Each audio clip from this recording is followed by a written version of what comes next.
നമസ്തേ. CBSE 10th Sanskrit question പേപ്പറിൽ വരാറുള്ള grammar പാർട്ടിലെ അശുദ്ധി സംശോധനം, അതായത് എറർ കറക്ഷനാണ് നമ്മൾ ഈ ഒരു വീഡിയോയിലൂടെ നോക്കാനായിട്ട് പോകുന്നത്. അപ്പോൾ ഈ ഒരു വീഡിയോയിൽ നമ്മൾ അശുദ്ധി സംശോധനം എങ്ങനെ ഹാൻഡിൽ ചെയ്യാം, അതിൻ്റെ റൂൾസ്, കാര്യങ്ങൾ, ശ്രദ്ധിക്കേണ്ട ഭാഗങ്ങൾ എന്താണെന്നൊക്കെ നോക്കുന്നുണ്ട്. ഈ വീഡിയോയുടെ ലാസ്റ്റായിട്ട് ക്വസ്റ്റ്യൻ പേപ്പറിലെ ക്വസ്റ്റ്യൻസും നമ്മൾ ആൻസർ ചെയ്യുന്നുണ്ട്. അപ്പോൾ സമയം കളയാതെ നമുക്ക് വീഡിയോയിലേക്ക് കിടക്കാം.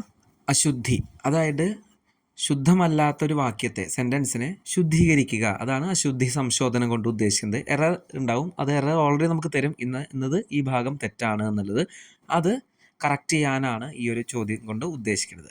അപ്പോൾ ഇവിടെ ശ്രദ്ധിക്കേണ്ടത് ആദ്യം വചനദൃഷ്ട്യ വാക്യ സംശോധനം എന്നുള്ളതാണ് ശ്രദ്ധിക്കേണ്ടത്. വചനം, ഏകവചനം, ദ്വിവചനം, ബഹുവചനം, നമുക്കറിയാം ഓൾറെഡി 3 വചനങ്ങളാണ് സംസ്കൃതത്തിൽ. ഈ 3 വചനങ്ങളും കറക്റ്റായിട്ടാണ് ഒരു സെൻറ്റൻസിൽ ഉണ്ടാവേണ്ടത്. അതായത് കർത്തൃ ക്രിയയോഹോ വചനം സർവദാ സമാനം ഭവതി, അതൊരു റൂളാണ്. കർത്തൃപദം എന്ന് പറഞ്ഞാൽ സബ്ജക്റ്റ്. ഒരു സെൻറ്റൻസിലെ സബ്ജക്റ്റും അതേപോലെ തന്നെ ക്രിയാപദം, വെർബും ഒരേ വചനത്തിലായിരിക്കണം. ഇപ്പോൾ കർത്തൃപദം ഏകവചനാണെങ്കിൽ ക്രിയാപദവും ഏകവചനമായിരിക്കണം. കർത്തൃപദം ദ്വിവചനാണെങ്കിലോ ക്രിയാപദവും ദ്വിവചനായിരിക്കണം. കർത്തൃപദം ബഹുവചനാണെങ്കിലോ ക്രിയാപദവും ബഹുവചനായിരിക്കണം. ഇത് റൂൾ എപ്പോഴും ശ്രദ്ധിക്കേണ്ട ഒരു റൂളാണ്. അതാണ് ഇവിടെ ഉദ്ദേശിച്ചിരിക്കുന്നത് വചനദൃഷ്ട്യ വാക്യ സംശോധനം. അതേപോലെ വിശേഷ്യപദം ഏകവചനേ ഭവതി തർഹി വിശേഷണപദം അപ്പി ഏകവചനേ ഭവതി. വിശേഷ്യം എന്ന് പറഞ്ഞു കഴിഞ്ഞാൽ നമ്മൾ എന്തിനാണോ ഡിസ്ക്രൈബ് ചെയ്യുന്നത് അത് വിശേഷ്യം. ഏത് വാക്കുപയോഗിച്ചിട്ടാണോ നമ്മൾ ഡിസ്ക്രൈബ് ചെയ്യുന്നത് എന്നുള്ളതാണ് വിശേഷണം, വിശേഷിപ്പിക്കുക. അപ്പോൾ വിശേഷ്യം ഏത് വചനാണോ വിശേഷണം അതേ വചനായിരിക്കും. വിശേഷ്യം ഏകവചനാണെങ്കിൽ വിശേഷണവും ഏകവചനം, ഈ ദ്വിവചനാണെങ്കിലോ വിശേഷണം ദ്വിവചനം, അത് ഉൾട്ട അങ്ങോട്ടും തിരിച്ചും അങ്ങനെയാണ്. വിശേഷണം ഏകവചനാണെങ്കിൽ വിശേഷ്യം ഏകവചനായിരിക്കണം. അപ്പോൾ ഈ ഒരു റൂള് ശ്രദ്ധിക്കുക. സംസ്കൃതത്തിലെ സെൻറ്റൻസ് എഴുതുമ്പോൾ കർത്തൃപദം ക്രിയാപദം ഒക്കെ ഒരേ വചനമായിരിക്കും, വിശേഷണം വിശേഷ്യം ഒരേ വചനമായിരിക്കും. നമുക്ക് കുറച്ച് എക്സാമ്പിൾസ് നോക്കാം. ഇവിടെ ലെഫ്റ്റ് സൈഡിൽ എററുള്ള സെൻറ്റൻസും റൈറ്റ് സൈഡിൽ അത് ശുദ്ധീകരിച്ച സെൻറ്റൻസാണ്. ഫസ്റ്റ് സെൻറ്റൻസ് തേ മമ മിത്രം സന്തി, അവർ എൻ്റെ കൂട്ടുകാരൻ ആണ്, ഫ്രണ്ടാണെന്നാണ്. അപ്പോൾ ഇവിടെ സന്ധി എന്നുള്ളത് ക്രിയാപദമാണ്, വെർബാണ്, അത് ബഹുവചനാണ്. അസ്ഥി സ്തഹ സന്ധി, അപ്പോൾ സന്ധി ബഹുവചനാണ്. പക്ഷേ മിത്രം എന്നുള്ള വാക്ക് എന്താണ്, ഏകവചനാണ്. അപ്പോൾ നമുക്ക് റൂൾ അനുസരിച്ച് മിത്രം എന്നുള്ള പദം ബഹുവചനത്തിലേക്ക് മാറ്റണം. അപ്പോൾ മിത്രം മിത്രേ മിത്രാണി, തേ മമ മിത്രാണി സന്ധി, അപ്പോൾ കറക്റ്റ് ഒരേ വചനായി. ഈ രണ്ടാമത്തെ സെൻറ്റൻസ് നമ്മൾ രണ്ടാമത്തെ സ്കിപ്പ് ചെയ്ത് മൂന്നാമത്തേലേക്ക് പോവാണ്. ഏകാ ബാലിക ക്രീഡന്തി, ഇവിടെ ഏകാ ഒരു, ബാലിക ഒരു പെൺകുട്ടി, ക്രീഡന്തി, ക്രീഡന്തി എന്നുള്ളത് ബഹുവചനാണ്. അപ്പോൾ സബ്ജക്റ്റ് ഏകവചനം, ക്രിയാപദം ബഹുവചനം, നമുക്ക് തെറ്റാണ്. അപ്പോൾ ക്രീഡന്തി എന്നുള്ളത് എന്താക്കണം, ക്രീഡതി എന്നാക്കണം, ഏകവചനത്തിലേക്ക് മാറ്റണം. അപ്പോൾ ഏകാ ബാലിക ക്രീഡതി, ഇങ്ങനെയാണ് നമ്മൾ എറർ കറക്റ്റ് ചെയ്യേണ്ടത്. അടുത്ത സെൻറ്റൻസ് നോക്കാം. ത്രയഃ ബാലകഃ പഠന്തി, ഇതിൽ ക്രിയാപദം പഠന്തിയാണ്, ബഹുവചനത്തിലാണ്. അപ്പോൾ ബാലകഃ എന്നുള്ളത് എന്തിലേക്ക് ആക്കണം, ബഹുവചനത്തിലേക്ക് മാറ്റണം. അപ്പോൾ ത്രയഃ ബാലകാഃ പഠന്തി. അപ്പോൾ ഇവിടെ ശ്രദ്ധിക്കേണ്ടത് ശബ്ദരൂപങ്ങളൊക്കെ ബൈഹാർട്ടായാൽ മാത്രമേ നമുക്കിതൊക്കെ ചെയ്യാൻ സാധിക്കുള്ളൂ.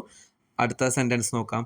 ചത്വാരഃ ബാലകാഃ ധാവതി, ഇവിടെ ബാലകാഹ എന്നുള്ള സബ്ജക്റ്റ് ബഹുവചനാണ്, ധാവതി എന്നുള്ളത് ഏകവചനാണ്. അപ്പോൾ നമുക്ക് എന്താക്കണം, ധാവന്തി എന്നാണ് ആക്കേണ്ടത്. ചത്വാരഃ ബാലകാഹ ധാവന്തി.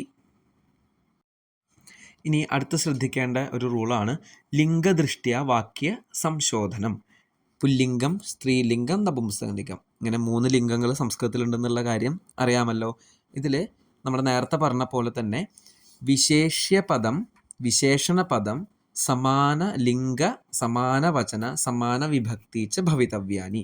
അപ്പോൾ വിശേഷണം വിശേഷ്യമൊക്കെ ഒരേ ലിംഗത്തിലായിരിക്കണം, ഒരേ വചനത്തിലായിരിക്കണം, ഒരേ വിഭക്തിയിലായിരിക്കണം. അതിലെ ലിംഗദൃഷ്ട്യ എന്നുള്ള കാര്യം നമുക്ക് നോക്കാം. വിശേഷ്യപദം പുല്ലിംഗമാണെങ്കിൽ വിശേഷണപദവും പുല്ലിംഗമായിരിക്കണം. വിശേഷ്യപദം സ്ത്രീലിംഗത്തിലാണെങ്കിൽ വിശേഷണപദം സ്ത്രീലിംഗമായിരിക്കണം. വിശേഷ്യപദം നപുംസലിംഗമാണെങ്കിലോ വിശേഷണപദവും നപുംസലിംഗമായിരിക്കണം. അത് നേരെ ഉൾട്ട, തിരിച്ചും അങ്ങനെ തന്നെ. അതുപോലെ വചനവും നമ്മൾ നേരത്തെ ഓൾറെഡി പറഞ്ഞു, ഏകവചനാണെങ്കിൽ വിശേഷണം ഏകവചനം, ദ്വിവചനാണെങ്കിലോ വിശേഷണം ദ്വിവചനം, വിശേഷ്യപദം ബഹുവചനാണെങ്കിലോ വിശേഷണപദം ബഹുവചനായിരിക്കണം, അതാണ് നിയമം. ഇനി അത് വെച്ചിട്ട് നമുക്ക് കുറച്ച് സെൻറ്റൻസ് നോക്കാം. അശുദ്ധം വാക്യാണ് ലെഫ്റ്റ് സൈഡിൽ കൊടുത്തിരിക്കുന്നത്. വസ്ത്രാണി സുന്ദരാഹ സന്തി, ഇതിൽ വസ്ത്രാണി എന്നുള്ളത് നപുംസലിംഗ പദമാണ്. സുന്ദരാഹ എന്നുള്ളത് സുന്ദരഹ സുന്ദരോ സുന്ദരാഹ പുല്ലിംഗാണ്. അപ്പം നമുക്ക് സുന്ദരാഹ എന്നുള്ളത് എന്തിലേക്ക് ആക്കണം? നപുംസകലിംഗത്തിലേക്ക് ആക്കണം. അപ്പോൾ സുന്ദരം സുന്ദരേ സുന്ദരാണി. അപ്പോൾ വസ്ത്രാണി സുന്ദരാണി സന്തി. അപ്പോൾ ഒരേപോലത്തെ പറയുന്നതിനും നമുക്ക് വായിക്കുന്നതിനും ഒരേപോലെ തോന്നിക്കുന്ന വാക്കുകൾ, റൈമിംഗ് ആയിട്ടുള്ള വേർഡ്സ് ആണ് വരിക കൂടുതലും. വസ്ത്രാണി സുന്ദരാണി. അപ്പം അങ്ങനത്തെ വാക്കുകളാണ് നമ്മളിവിടെ ഉത്തരമായിട്ട് എഴുതേണ്ടത്. വൃക്ഷേ മധുരാണി ഫലാഹ സന്ധി. ഇവിടെ മധുരാണി എന്ന് പറയുന്നത് വിശേഷണമാണ്. പക്ഷേ ഫലാഹ എന്നുള്ളത് വിശേഷ്യം, അത് പുല്ലിംഗം ആയിപ്പോയി. അപ്പം നമുക്ക് ഫലാനി എന്നാണ് ആക്കേണ്ടത്. 4ാമത്തെ ക്വസ്റ്റ്യൻ നോക്കാം. ശുദ്ധം പവനഹ വഹതി. ഇവിടെ പവനഹ എന്നുള്ളത് പുല്ലിംഗമാണ്, പക്ഷേ ശുദ്ധം എന്നുള്ളത് നപുംസലിംഗമായിപ്പോയി. അപ്പം നമുക്ക് ശുദ്ധം എന്നുള്ളത് പുല്ലിംഗത്തിലേക്ക് കൺവേർട്ട് ചെയ്യുക. ശുദ്ധ പവനഹ വഹതി. ഇങ്ങനെയാണ് ചെയ്യേണ്ടത്. അടുത്തത് തസ്യ ഹസ്തേ ഏകം ഗ്രന്ഥ അസ്തി. ഇവിടെ ഗ്രന്ഥ എന്നുള്ളത് പുല്ലിംഗാണ്, ഏകം എന്നുള്ളത് നപുംസലിംഗാണ്. അപ്പം നമുക്ക് ഗ്രന്ഥ എന്നുള്ള ലിംഗത്തിലേക്ക് തന്നെ ഏകഹ എന്നുള്ള വേർഡ് ആക്കണം. ഏകഹ ഗ്രന്ഥ. അതേപോലെ ലാസ്റ്റ് വൺ എന്താണ്? ചത്വാരഹ ബാലികാഹ. അപ്പം ചത്വാരഹ എന്നുള്ള പുല്ലിംഗാണ്, ബാലികാഹ എന്നുള്ള സ്ത്രീലിംഗാണ്. അപ്പോൾ ചത്വാരഹ ചതസ്രഹ ചത്വാരി. അപ്പം ചതസ്രഹ ബാലികാഹ എന്നാണ് ആക്കേണ്ടത്. അടുത്തത് പുരുഷ ദൃഷ്ട്യ വാക്യ സംശോധനം. അടുത്ത ഇമ്പോർട്ടൻറ്റ് പോയിന്റ് ആണ്. പ്രഥമ പുരുഷ, മധ്യമ പുരുഷ, ഉത്തമ പുരുഷ. 3 പുരുഷന്മാരുണ്ടെന്ന് അറിയാലോ. അപ്പോൾ ഈ 3 പുരുഷന്മാരെ വാക്കുകൾ അനുസരിച്ച് കറക്റ്റായിട്ട് നമ്മൾ എറർ കറക്റ്റ് ചെയ്യണം. ഫോർ എക്സാമ്പിൾ, സഹ ബാലകഹ ഖാദസി. സഹ ബാലകഹ എന്ന് പറയുന്നത് പ്രഥമ പുരുഷാണ്. അപ്പോൾ പ്രഥമ പുരുഷ നമ്മൾ സെൻറ്റൻസ് യൂസ് ചെയ്യുമ്പോൾ ഖാദതി എന്നാണ് യൂസ് ചെയ്യേണ്ടത്. സഹ ബാലകഹ ഖാദതി. ഭവാൻ പഠസി. ഭവാൻ എന്ന് പറയുന്നത് പ്രഥമ പുരുഷനാണ്. അപ്പോൾ അതുകൊണ്ട് ഭവാൻ പഠതിയാണ് പറയേണ്ടത്. അടുത്തത് ത്വം മമ മിത്രം അസ്തി. ത്വം എന്നുള്ളത് മധ്യമ പുരുഷ വരുന്ന ഒരു സെൻറ്റൻസ് ആണ്. അപ്പോൾ ത്വം എന്ന് പറയുന്ന വരുമ്പോൾ നമ്മൾ അസിയാണ് ആഡ് ചെയ്യേണ്ടത്. ത്വം മമ മിത്രം അസി. ലാസ്റ്റ് വൺ നോക്കൂ. അഹം പുസ്തകം പഠസി. അഹം വരുമ്പോൾ ഉത്തമ പുരുഷനാണ്. അപ്പോൾ അഹം പുസ്തകം പഠാമിയാണ് യൂസ് ചെയ്യേണ്ടത്. അടുത്തത് ലകാര ദൃഷ്ട്യ വാക്യ സംശോധനം. ലകാരങ്ങളും നമുക്ക് ഇമ്പോർട്ടൻ്റ് ആണ്. അദ്യ, അധുന, സംപ്രതി, ഇദാനീം ഏതേഷാം അവ്യയാനം പ്രയോഗേ വർത്തമാനകാലാർത്ഥേ ച ലട്ട് ലകാരസ്യ പ്രയോഗഃ ഭവതി. അദ്യ, അധുന, സംപ്രതി, ഇദാനം ഇതൊക്കെ ഇപ്പോൾ എന്നുള്ള പദത്തിന് പകരാടി യൂസ് ചെയ്യുന്നതാണ്. ഇതൊക്കെ യൂസ് ചെയ്യുമ്പോൾ പ്രസൻറ്റ് ടെൻസ് ആണ്. അടുത്തത് ഹ്യഹ, യെസ്റ്റർഡേ എന്ന് യൂസ് ചെയ്യുമ്പോൾ ഭൂതകാലാണ്, ലങ് ലകാരാണ്. ശ്വഹ എന്ന് യൂസ് ചെയ്യുമ്പോൾ ഫ്യൂച്ചർ ടെൻസ് ആണ്. അപ്പോൾ അതനുസരിച്ച് നമ്മൾ കറക്റ്റ് ചെയ്യണം. സാ ശ്വഹ ആഗച്ഛത്. അവൾ നാളെ വന്നു. അപ്പോൾ വന്നു എന്നല്ല, വരും എന്നാണ് എഴുതേണ്ടത്. അപ്പോൾ സാ ശ്വഹ ആഗമിഷ്യതി. ഹ്യഹ അവകാശഃ അസ്തി. ഹ്യഹ ഇന്നലെയാണ്, പാസ്റ്റ് ടെൻസ് ആണ് യൂസ് ചെയ്യേണ്ടത്. അസ്തി എന്നുള്ളത് പ്രസൻറ്റ് ടെൻസ് ആണ്, ലട്ടാണ്. അപ്പോൾ നമ്മൾ ലട്ട് ലകാരത്തിനെ ലങ് ലകാരത്തിലേക്ക് ആക്കണം. അപ്പോൾ ഹ്യഹ അവകാശഃ ആസീദ് എന്നാണ് എഴുതേണ്ടത്. അപ്പോൾ ഇതേപോലെയാണ് ചെയ്യേണ്ടത്. ഇനി വിഭക്തി ദൃഷ്ട്യ വാക്യ സംശോധനം. നമുക്ക് വിഭക്തികളും പരിശോധിക്കേണ്ടതായിട്ടുണ്ട്. പ്രഥമ, ദ്വിതീയ, തൃതീയ, ചതുർത്ഥി, പഞ്ചമി, ഷഷ്ടി, സപ്തമി. ഓരോ വിഭക്തിക്കും ഓരോ പ്രിപ്പോസിഷൻസും കാര്യങ്ങളൊക്കെ ഉണ്ട്. നമ്മുടെ വീഡിയോയിൽ തന്നെ ഓരോ വിഭക്തിക്കും അനുസൃതമായിട്ടുള്ള പ്രിപ്പോസിഷൻ മീനിങ്ങും എക്സാമ്പിളൊക്കെ കൊടുത്തിട്ടുണ്ട്. ഒന്ന് പരിശോധിക്കാം. അടുത്തത് വിഭക്തി അനുസരിച്ചുള്ള കുറച്ച് ചോദ്യങ്ങൾ നമുക്ക് നോക്കാം. ത്വം പിതുഹു നാമ കിം. ത്വം എന്ന് വെച്ചാൽ നീ എന്നാണ്. നീ അച്ഛൻ്റെ പേര് എന്താണ്? അപ്പോൾ നിൻ്റെ അച്ഛൻ്റെ എന്ന് പറയുമ്പോൾ തവ പിതുഹു നാമ, ഷഷ്ടി വിഭക്തിയാണ് യൂസ് ചെയ്യേണ്ടത്. ത്വം എന്നുള്ളത് തവ എന്നാക്കണം. അടുത്തത് തസ്യ നമഃ. തസ്യ എന്നുള്ളത് തസ്മൈ നമഃ, അവനെ നമിക്കുന്നു എന്നാണ് ആക്കേണ്ടത്. സഹ ചൗരേണ ബിഭേതി. ഇപ്പോൾ ബിഭേതി, ഭയം മുതലായ പദങ്ങൾ വരുമ്പോൾ പഞ്ചമി വിഭക്തിയാണ് യൂസ് ചെയ്യേണ്ടത്. അപ്പോൾ ചൗരേണ അല്ല, ചൗരാത്ത്. അതുപോലെ അടുത്തത് അഹം മിത്രം സഹ ഗച്ഛാമി. സഹ വരുമ്പോൾ തൃതീയ വിഭക്തിയാണ് യൂസ് ചെയ്യേണ്ടത്. അപ്പോൾ മിത്രം എന്നുള്ളതല്ല, മിത്രേണ സഹ ഗച്ഛാമി എന്നാണ് ആക്കേണ്ടത്. അപ്പോൾ ഇത്തരത്തിലാണ് വിഭക്തി അനുസരിച്ചുള്ള ക്വസ്റ്റ്യൻസ് നമ്മൾ ഹാൻഡിൽ ചെയ്യേണ്ടത്. ഇനി നമുക്കൊരു ക്വസ്റ്റ്യൻ പേപ്പർ നോക്കാം.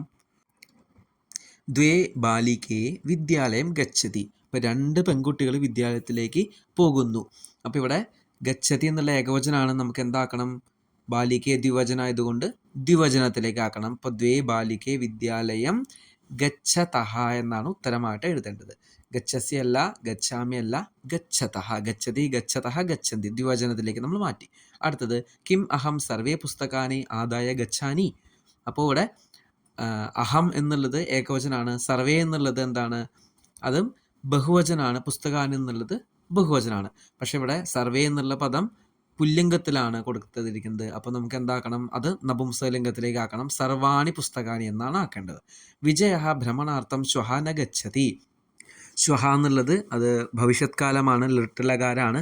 ഗച്ഛത് എന്നുള്ളത് പ്രസൻറ്റ് ടെൻസ് ആണ്, ലിട്ടിലകാരാണ്. അപ്പം നമുക്ക് ഗച്ഛത് എന്നുള്ളത് എന്താക്കണം, ഗമിഷ്യതി എന്നാണ് ആക്കേണ്ടത്. നമുക്ക് അടുത്തൊരു സെറ്റ് ക്വസ്റ്റ്യൻസ് നോക്കാം. ത്വാം പിതുഹു നാമ കിമ്മസ്തി.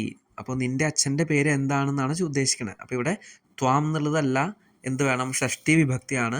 ഷഷ്ടി വരുമ്പോൾ തവ പിതുഹു നാമ കിമ്മസ്തിയാണ് വരേണ്ടത്. വിഭക്തി അനുസരിച്ചാണ് ഇവിടെ ചെയ്യേണ്ടത്. തേ ശ്വഹ വിദ്യാലയം ഗച്ഛന്തി. അവർ നാളെ വിദ്യാലയത്തിലേക്ക് പോകും എന്നാണ് വേണ്ടത്. അപ്പോൾ ഗച്ഛന്തി എന്നുള്ളത് ലട്ടിലകാരാണ്. നമുക്ക് എന്താക്കണം, ഗമിഷ്യന്തി എന്നുള്ള ലിട്ടിലകാരം ഫ്യൂച്ചർ ടെൻസിലേക്ക് ആക്കണം. അപ്പോൾ ഇവിടെ ഗമിഷ്യതി എന്നുണ്ട്, ഗമിഷ്യന്തി എന്നുണ്ട്. അപ്പോൾ നമ്മൾ നോക്കേണ്ടത് എന്താ, തേ എന്നുള്ളത് ബഹുവചനാണ്. അപ്പോൾ ഗമിഷ്യതി അല്ല, ബഹുവചനായിട്ടുള്ള ഗമിഷ്യന്തിയാണ് ചൂസ് ചെയ്യേണ്ടത്. അടുത്ത ചോദ്യം, യത്രാസ്തേ സാ ധൂർത്താഹ തത്ര ഗമ്യതാം. അപ്പോൾ ഇവിടെ ധൂർത്താഹ എന്ന് പറയുന്നതാണ് ചേഞ്ച് ചെയ്യേണ്ടത്. സാ എന്നുള്ളത് സ്ത്രീലിംഗം ഏകവചനാണ്. അപ്പോൾ അതിൻ്റെ അടുത്ത വേർഡും വിശേഷ്യം ഏകവചനായതുകൊണ്ട് വിശേഷണം എന്താക്കണം, ഏകവചനാക്കണം. ധൂർത്താ തത്ര ഗമ്യതാമാണ് ആൻസർ. സഹ ബുദ്ധിമതി കാനനേ ഏകം വ്യാഘ്രം ദദർശ. ബുദ്ധിമതി എന്നുള്ളത് ഏകവചനാണ്. അപ്പോൾ നമുക്ക് സ്ത്രീലിംഗം ആയതുകൊണ്ട് സഹ എന്നുള്ളത് എന്താക്കണം, ഏകവചനം സ്ത്രീലിംഗാക്കണം. സാ ബുദ്ധിമതി എന്നാണ് ഉത്തരമായിട്ട് എഴുതേണ്ടത്. അപ്പോൾ ഇത്തരത്തിലാണ് നമ്മൾ ആൻസർ ചെയ്യേണ്ടത്. ഈ വീഡിയോ ഇത്ര നേരം നിങ്ങൾ കണ്ടിട്ടുണ്ടെങ്കിൽ തീർച്ചയായിട്ടും നിങ്ങൾക്ക് യൂസ്ഫുള്ളായി എന്നാണ് ഞാൻ വിശ്വസിക്കുന്നത്. ഇത്തരത്തിലുള്ള വീഡിയോസ് നിങ്ങളുടെ ഫ്രണ്ട്സിലേക്കും ഷെയർ ചെയ്യുക. സംസ്കൃതം 10th ബോർഡ് എക്സാമായിട്ട് ബന്ധപ്പെട്ട ഏത് ടോപ്പിക്കിൻ്റെ സംശയം ഉണ്ടെങ്കിലും നിങ്ങൾ കമൻറ്റായിട്ട് രേഖപ്പെടുത്തുക. ഉറപ്പായിട്ടും നമ്മൾ അതിനെ ബേസ് ചെയ്തിട്ട് വീഡിയോ ചെയ്യുന്നതായിരിക്കും. ധന്യവാദാഹ.